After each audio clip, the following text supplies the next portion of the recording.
Good morning, students. Today we have worksheet number 56, date 21/11/2020. Class 10. Name of student, name of class teacher, ये आपको पता ही है.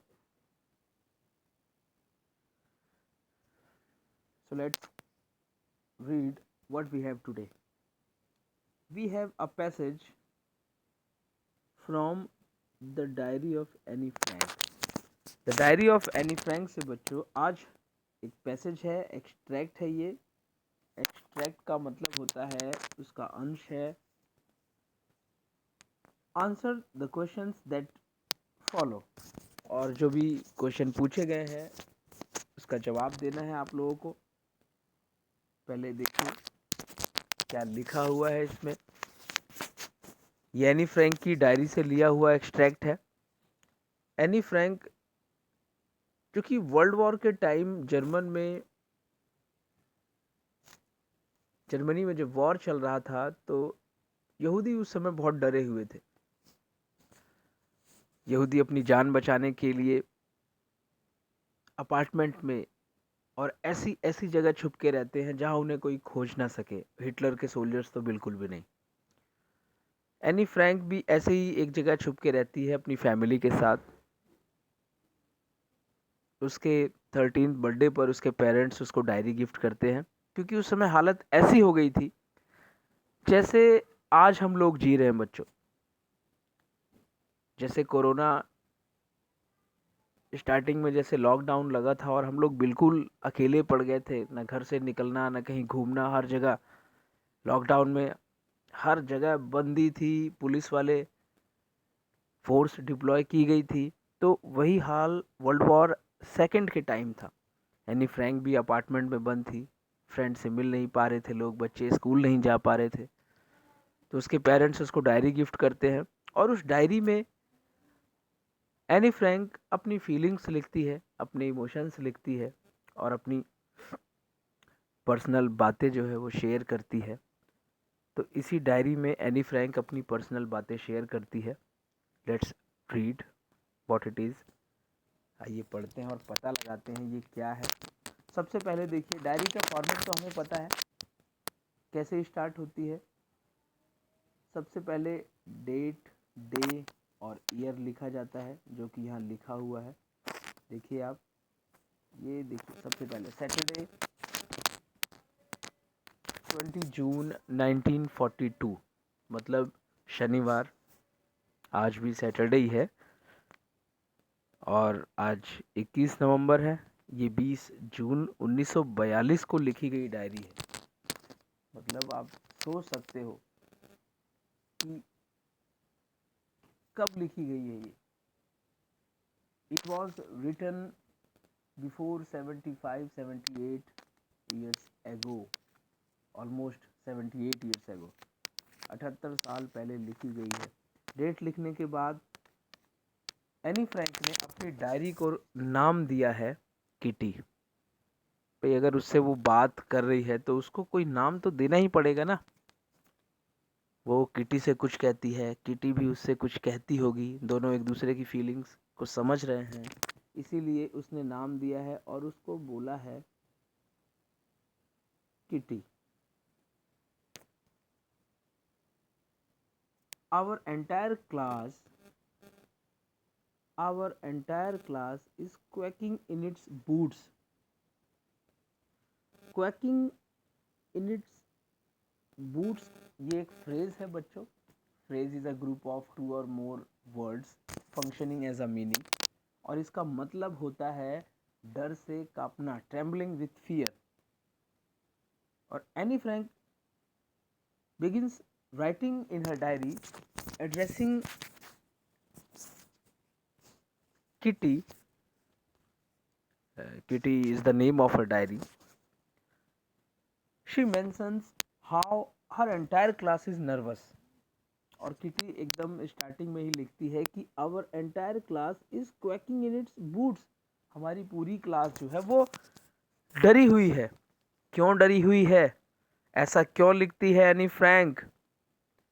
क्यों वो मेंशन करती है कि how her entire class is nervous, is trembling with fear, why, because the reason, of course, बच्चे क्यों डरते हैं ये स्टूडेंट से अच्छे तरीके से और कोई नहीं जान सकता।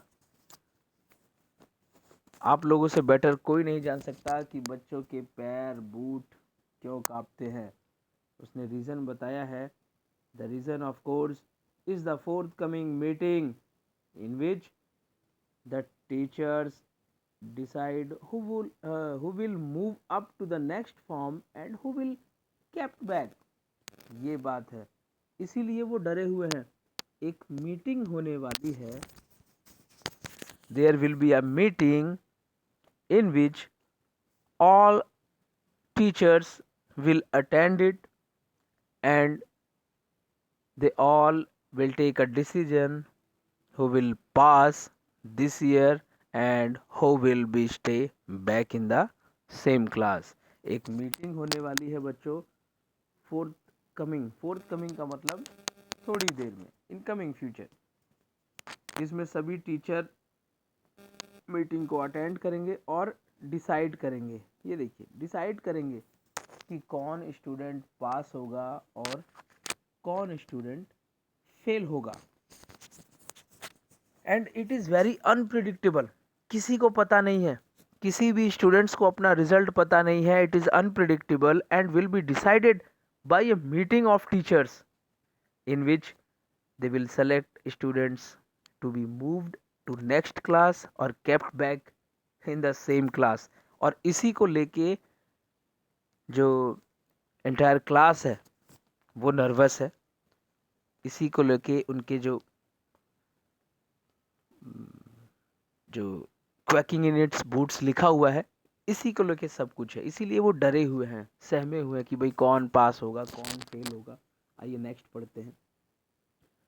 Half the class is making bets, half the class is making bets. Bets का मतलब आपको पता ही है बच्चों, शर्त लगाना। एनी फ्रैंक कहती है कि भाई इसीलिए जो आधी क्लास है वो शर्त लगा रही है कि तू पास हो जाएगा, तू पास हो जाएगी, मैं फेल हो जाऊंगा, वो फेल हो जाएगी। तो इस तरीके से शर्त चल रही है क्योंकि अभी क्लियर नहीं है। उसके बाद देखिए G N, G N and I, G N and I, इसमें भी बच्चों पहले आप गौर करिएगा कि जीएन एंड आई, यहाँ देखिए जो थर्ड पर्सन है, जब भी हम कई पर्सन एक साथ लिखते हैं, पर्सन आपको पता है ना इंग्लिश में 3 पर्सन होते हैं, first person, second person, third person. First person में मैंने आपको बताया था आई और वी होता है, सेकंड पर्सन में यू होता है, थर्ड पर्सन में ही शी इट दे, कोई भी नाम हो। तो जब भी कई पर्सन एक साथ आने होते हैं, फर्स्ट सेकंड थर्ड, तो रूल क्या है, रूल देखिए यही है। इसमें देखिए 2 पर्सन आए हैं, जीएन एंड आई, इसका मतलब जब भी 2 थर्ड पर्सन और फर्स्ट पर्सन एक साथ आएगा बच्चों अगर सेंटेंस में, तो सबसे पहले हम थर्ड पर्सन लिखते हैं और उसके बाद फर्स्ट पर्सन। इसमें भी वही लिखा हुआ है। G N and I, G N and I laugh ourselves silly at the two boys behind us। Annie Frank लिखती है कि क्लास में उसकी एक फ्रेंड है G N, G N and I, G N and I मतलब she and her friend Jian are making fun of the nervous boys, are making fun of the nervous boys and those boys are sitting behind them। और वो दोनों जो लड़के हैं जिनका Anne Frank और जियन मजाक बना रही हैं, जिनके ऊपर हंस रही हैं, वो उनके पीछे ही बैठे हैं। वो कौन कौन है, वो Sian and Jake, Sian and Jakes, who have staked their entire holiday savings on their bet। और एनी फ्रैंक उन लड़कों के बारे में भी बता रही है। Here Annie Frank mentions the two boys who are sitting behind Annie Frank and Jian। जो लड़के जियन और एनी फ्रैंक के पीछे बैठे हैं उसके बारे में भी एनी फ्रैंक लिखती है कि हम उनका मजाक तो बना रहे हैं, लेकिन जो सीएन और जेक्स हैं, वो उन्होंने जो एंटायर हॉलीडेज में सेविंग की है, जो उन्होंने पैसे बचाए हैं, वो पूरे पैसे वो शर्त पर लगा दे रहे हैं कि तू पास हो जाएगा, मैं फेल हो जाऊंगा, इस तरीके की बातें कर रहे हैं। और जो बातें वो कर रहे हैं, वो उससे इतना शोर भी क्रिएट हो रहा है, जिससे एनी फ्रैंक उनको डांटती भी है, आगे हम देखेंगे। They kept Jian and Jakes keeps on saying to each other that I am not going to pass, you are going to pass, while others would console them and say yes you would। यही उनमें चल रहा है, वो कहते हैं तू पास हो जाएगा, मैं फेल हो जाऊंगा, और बच्चे कहते हैं नहीं तू पास हो जाएगा, मैं फेल हो जाऊंगा, यही बातें हो रही हैं। From morning to night it is you are going to pass, no I am not, yes you are, no I am not, यही बातें हो रही हैं कि तू पास हो जाएगा। सुबह सुबह से लेके रात तक यही हो रहा है कि तू पास हो जाएगा, मैं फेल हो जाऊंगा, तू पास हो जाएगा, मैं फेल हो जाऊंगा। इवन जीज प्लीडिंग, प्लीडिंग मीन्स होता है एक तरीके से, प्लीडिंग मीन्स होता है इमोशनल, प्लीड करना मतलब रिक्वेस्ट करना। Even these pleading glance and my angry outburst can't calm them down। यहाँ एनी फ्रैंक बताती है कि even G's pleading glances, pleading glance means होता है glimpse, जो हमने फर्स्ट फ्लाइट का लेसन पढ़ा था 7। ग्लैंस का मतलब ग्लिम्स, झलक, और प्लीडिंग का मतलब होता है एक तरीके से अपील करना, रिक्वेस्ट करना, इमोशनल। यहाँ एनी फ्रैंक बता रही है कि these pleading glances and my angry outburst can't calm them down. जो बच्चे चिल्ला रहे थे कि तू पास होगा, तू फेल होगा, जी उनसे पोलाइट रिक्वेस्ट करता है, बहुत इमोशनल रिक्वेस्ट करता है कि बच्चों please keep quiet, don't make the noise in the class. जी तो बहुत आराम से उससे पोलाइट रिक्वेस्ट करता है, लेकिन एनी फ्रैंक गुस्से से उन्हें डांट देती है। But Anne Frank tries to stop them from making noise in anger.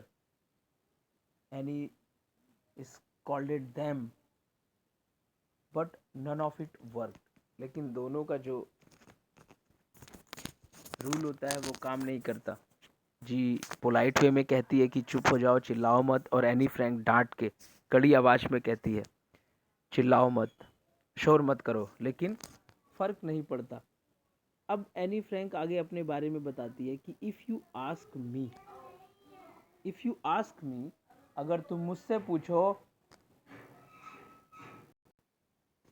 If you ask me, any कहती है कि इफ़ यू आस्क मी, अगर तुम मुझसे पूछो, there are so many dummies, there are so many dummies. Dummies means होता है fake, not real, a substitute for the real. नकली, जो असली ना हो, उसको डमीज कहते हैं। There are so many dummies, students की बात कर रही है। डमी मीन्स क्लास में बहुत फेक स्टूडेंट्स हैं। That about a quarter of the class should be kept back. और एनी फ्रैंक कहती है कि अकॉर्डिंग टू मी, अगर मुझसे पूछो और मेरी सलाह लेना चाहो, about a quarter of class should not be allowed to pass. क्यों? वो कहती है कि अबाउट अ क्वार्टर, क्वार्टर का मतलब मैं यहाँ आपको बता दूँ, क्वार्टर मीन्स यहाँ पर है 1/4, 1/4, एक चौथाई। It means 25%, 25% of the class should not be allowed to pass this year. कि 25% बच्चे जो है वो क्लास में ऐसे हैं जो बिल्कुल डमी है, जिन्हें पास ही नहीं होना चाहिए, उनको तो वैसे ही फेल कर देना चाहिए। क्यों फेल कर देना चाहिए? वो ये रीज़न भी बताती है कि because they hardly respond or take part in any of the activities। In the class. जो भी एक्टिविटीज़ क्लास में साल भर हुई हैं, 25%, अबाउट अ क्वार्टर ऐसे हैं जिन्होंने उसमें पार्ट ही नहीं किया, एक्टिविटी में एक्टिव ही नहीं रहे, होमवर्क ही नहीं करते थे, पढ़ते नहीं थे, सुनते नहीं थे, काम नहीं करते थे। तो एनी के according 1/4 of the class should be fail, उनको फेल हो जाना चाहिए था। लेकिन आगे कहती है बट टीचर्स आर, अब टीचर के बारे में अपनी ओपिनियन देती है। Here Annie Frank is giving her opinion about the teacher. But teacher are the most unpredictable creatures on earth. Unpredictable का मतलब होता है चेंजेबल, नॉट प्रिडिक्टेड, जिसकी भविष्यवाणी ना की जा सके। लेकिन एनी फ्रैंक यहाँ कहती है but teachers are most unpredictable creatures on the earth. Annie को लगता है 25% बच्चे पास ही नहीं होने चाहिए क्योंकि वो इस लायक है नहीं है। They are dummies, they don't take part in the activities of the class. But Annie further says that teachers are the most unpredictable creatures on earth. लेकिन बच्चे पास हो जाएंगे, क्यों? क्योंकि टीचर्स अनप्रिडिक्टेबल क्रिएचर है इस धरती पर। वो क्या करने वाले हैं, क्या कहते हैं, कौन सा डिसीजन लेते हैं, उनके बारे में कोई भी भविष्यवाणी नहीं कर सकता, कोई भी प्रेडिक्शन नहीं दे सकता। इसीलिए उसने टीचर को बोला है कि teacher are the most unpredictable creature on earth. Teacher बहुत ही अजीब प्राणी है, क्या करने वाला है पता ही नहीं है। तो ये हमारा एक्सट्रैक्ट खत्म होता है बच्चों। आइए हम लोग देखते हैं इसके क्वेश्चन आंसर्स। पहला, which term would explain best the above written record of personal experience. जो ऊपर ये पर्सनल एक्सपीरियंस लिखा हुआ है, एनी ने अपने बारे में लिखा है, अपने स्कूल के बारे में लिखा है। इसमें कहा गया है कि कौन सा टर्म नीचे दिया हुआ है उसको बेस्ट एक्सप्लेन करता है। मतलब पर्सनल एक्सपीरियंस किस में लिखा जाता है, किस में शेयर किया जाता है। देखिए, पहला है एन आर्टिकल, ये भी नहीं होगा। लेटर में नहीं। ए डायरी एंट्री, ये आंसर होगा। ए डायरी एंट्री में ही हम पर्सनल एक्सपीरियंस को लिखते हैं, शेयर करते हैं डायरी के साथ। जर्नल तो है ही नहीं। दूसरा देखते हैं, the idiom quaking in the boots. Quaking in the boots, मैंने आपको बताया था क्वैकिंग इन द बूट्स एक फ्रेज है जिसका मतलब होता है correspondence to which of the following images. आपको बताना है कि quaking in the boots which means trembling with fear, डर से कांपना, भय से कांपना। और इसमें पूछा गया कि कौन सी इमोजी जो है वो क्वैकिंग इन द बूट्स की मीनिंग के साथ मेल खाती है, सेम है बिल्कुल। तो ये देखिए, इसमें एंगर दिखाया गया है, गुस्सा नहीं, गुस्सा इसका मतलब नहीं है। स्माइल, स्माइल नहीं है, ये सैडनेस शो कर रहा है। ये मुझे भी इमोजी का इतना पता नहीं है, लेकिन ये पहला होगा। जो फियर शो करती है इमोजी वो पहली ही है, इनमें से कोई नहीं, पहला ही आंसर है इसमें। तीसरा क्वेश्चन देखते हैं, pick the option that correctly classifies facts F and opinion या opinions O of the student below, of the students below. जो फैक्ट है उसे एफ लिखना है, जो आपको लगता है कि ओपिनियन है उसमें ओ लिख देना है। पहला देखिए, the children are waiting eagerly for their results. बच्चे अपने रिजल्ट का ईगरली मतलब बहुत उत्सुकता से वेट कर रहे हैं। ये तो मुझे लगता है कि एफ होना चाहिए, फैक्ट है ये। डरे हुए हैं बच्चे, चाहते हैं जितना जल्दी उन्हें रिजल्ट पता लग जाए उतना ही अच्छा है। Second, I think we all tend to speculate during such situations. I think we all tend to speculate during such situations. अनुमान लगाना है इसमें.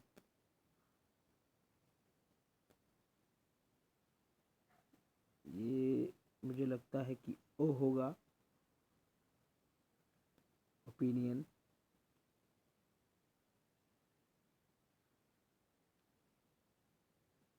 थर्ड देखते हैं. Any seems confident about her performance. Isn't she. Any अपने performance के बारे में कॉन्फिडेंट है. उसे पता है कि मैं पास हो जाऊंगी. ये फैक्ट है क्योंकि नेक्स्ट पैरा में एनी फ्रैंक बताती भी है कि उसको डर नहीं लग रहा. उसे पता है कि वो और उसकी फ्रेंड्स पास हो जाएंगी. Fourth, some students have spent all their holiday savings on betting. ये भी फैक्ट है. एनी फ्रैंक बताती है कि जो सीएन और जैक्स हैं वो अपनी हॉलीडे में जो उन्होंने सेविंग की है, पैसे बचाए हैं, वो सारे पैसे वो दाव पर लगा देते हैं. शर्त लगाते हैं ये इस पर कि कौन पास होगा कौन फेल होगा. तो मुझे लगता है इसमें सी एक बेटर ऑप्शन हो सकता है. First and fourth is fact and second and third is opinion. Next question. Select the option that makes the correct usage of quarter. यहाँ क्वार्टर का यूज करना है. क्वार्टर के कई मतलब होते हैं बच्चों. पैराग्राफ में जो क्वार्टर आया है उसका मतलब है 1/4 means 25%. 1/4 part of the whole मतलब चौथाई जहाँ पर यूज हुआ है पैसे पैराग्राफ में, वहाँ क्वार्टर का मतलब है 1/4 मतलब चौथा हिस्सा. Is use in the passage to fill in the blank space. सब में क्वार्टर ही आएगा.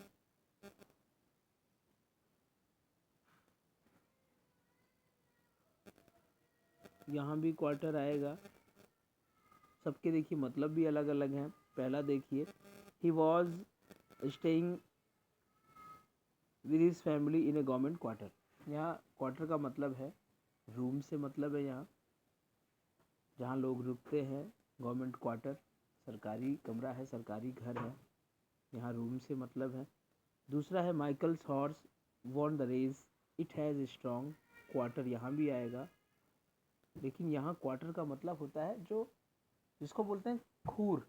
घोड़े के जो पैर होते हैं उसका जो सबसे नीचे वाला हिस्सा होता है जो ज़मीन पे होता है, यहाँ उसकी बात की गई है कि Michael's horse won the race. Michael के घोड़े ने रेस जीत ली because it has strong quarter. क्योंकि इसके जो नीचे के पैर थे, जो इसके खूर थे, वो बहुत स्ट्रॉन्ग थे, मजबूत थे. हर स्कूल बिगिंस एट क्वार्टर. यहाँ भी क्वार्टर आएगा. Quarter past 8 in the morning.